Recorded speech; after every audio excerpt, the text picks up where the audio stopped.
Asansol Durgapur police কমিশনারেটের পক্ষ থেকে বুধবার আসানসোল নর্থ থানার অন্তর্গত আসানসোল রেল পারে অ্যান্টি ড্রাগস ডে ও অ্যান্টি চাইল্ড ট্রাফিকিং ডে উপলক্ষে এক সচেতনতামূলক অনুষ্ঠানের আয়োজন করা হয়, যেখানে উপস্থিত ছিলেন ডিসি সেন্ট্রাল আইপিএস পূর্ব দাস সহ পুলিশের অন্যান্য আধিকারিকেরা। এদিন মূলত অ্যান্টি ড্রাগস ডে উপলক্ষে ওই অঞ্চলে এক সচেতনতামূলক র্যালির আয়োজন করা হয়। পাশাপাশি ডিএডি মডেল স্কুলের খুদে পড়ুয়াদের নিয়ে অ্যান্টি চাইল্ড ট্রাফিকিং ডে উদযাপন করা হয়।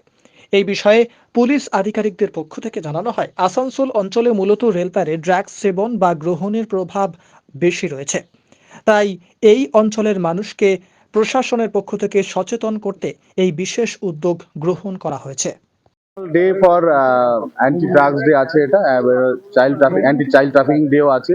তো ডিএবি মডেল স্কুলের বাচ্চাদের নিয়ে আমাদের ডিসি সেন্ট্রাল স্যার ছিলেন, এডিসি ডিডি স্যার ছিলেন, এডিসি ট্রাফিক ছিল, ট্রাফিক এবং আমাদের নর্থ থানার একসাথে আমরা এই প্রোগ্রামটা করলাম, একটা র্যালি করলাম।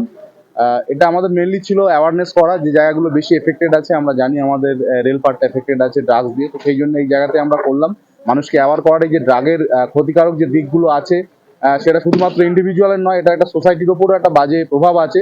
তো সেই জন্যই এটা প্রিভেন্ট করার জন্যই আমাদের এই প্রোগ্রামটা ছিল আজকে। র্যালি করে কি দমন করা যাবে? র্যালি করে দমন করা বলতে এটা আমরা প্রিভেন্ট করতে চাইছি, অ্যাওয়ারনেস করতে চাইছি মানুষকে। মানে যেটা আমাদের ড্রাগ অলরেডি যেটা চলছে, তার জন্য তো আমাদের বিভিন্ন পুলিশের যে আইনানুগ ব্যবস্থা আছে সেগুলো হচ্ছে, আপনারা নিশ্চয়ই জানেন। এটা আমাদের এটা দমনের জন্য না, এটা প্রিভেনশনের জন্য আছে। Thank you.